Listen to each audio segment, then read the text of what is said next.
Memphis had an 8-game win streak snapped.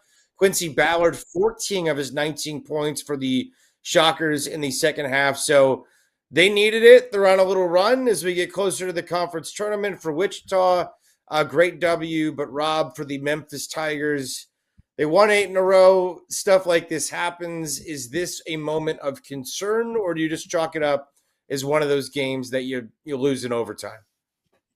I mean, look, the problem with where Memphis is right now as a basketball program is that when you are playing in the AAC, every loss that you take is going to get looked at as if it's a bad loss. How could Memphis go on the road and lose to Wichita State? Well, Wichita State is coached by a guy named Paul Mills, who, if you remember, took Oral Roberts to the Elite Eight a couple of years ago, right? Oh, yeah. He's a very, very good coach that's coming from the Scott Drew coaching tree. They got high major players on that roster, Bijan Cortez, Ronnie DeGray specifically. And Koch Arena is one of the better home courts that you'll find. Now, it's a lot better when Wichita State is like top 25-ish, top 30-ish, top 35-ish kind of good instead of being middle of the pack in the AAC. But it's still a place that's a tough building to play in when they are just okay, especially when Big Bag Memphis is coming to town. And when you are in the American, you are everybody's Super Bowl. You are the biggest game that everyone's going to play. You're going to go on the road. It's going to be packed in gyms that are normally 40% full. And you're going to take everybody's best shot, and you are going to lose some of those games in league play. It is just going to happen. And when you are a part of the AAC, instead of, the revamped Pac-12 or the Big 12 or whatever else Memphis could have tried to get into, it's just going to look bad, and you're going to get dinged, and it's going to hurt you more on your resume than it would if you are a program like St. John's that goes on the road and loses to Villanova, right? No one's really questioning the St. John's loss at Villanova. Everybody's questioning the Memphis loss at Wichita State.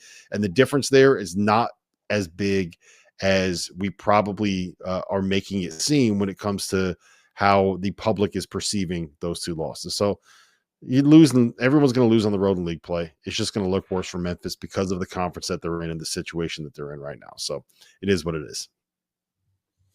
Well, Tulip, any concern for you today, or do you think for Penny it's just not a bad loss, middle of February, a couple weeks left, maybe a learning experience for the guys?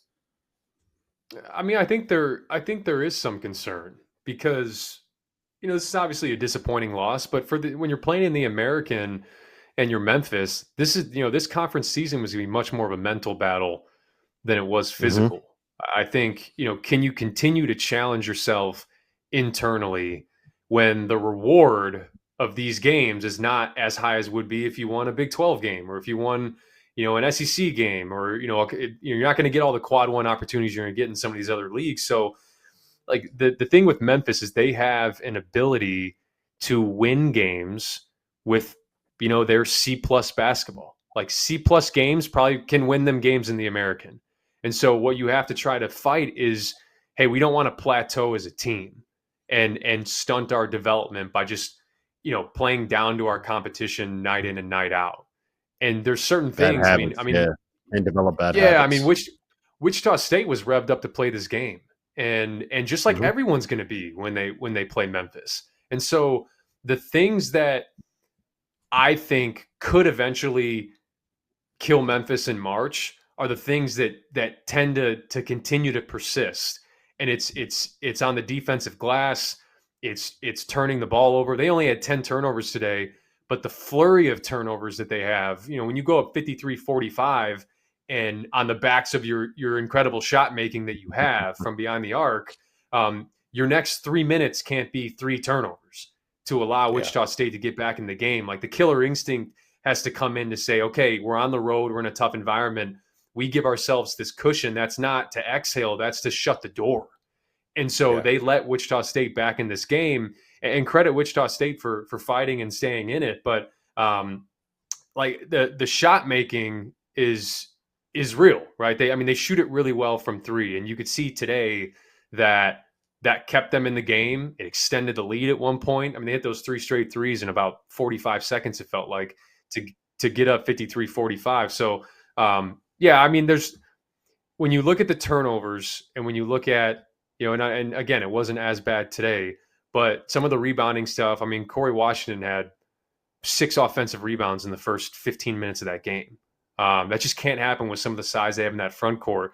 And then defensively, the reason why you get hurt on the glass is because you try to go to this matchup zone. Haggerty's kind of a roamer, trying to get steals, trying to play passing lanes, making kind of futile attempts at the ball. And it puts strain. Like, I mean, Wichita State had 5 lobs in that second half because the weak side defense is just, they're scattered. Everyone's scattered. Nobody's in position. So like, there's certain things that are concerning to me.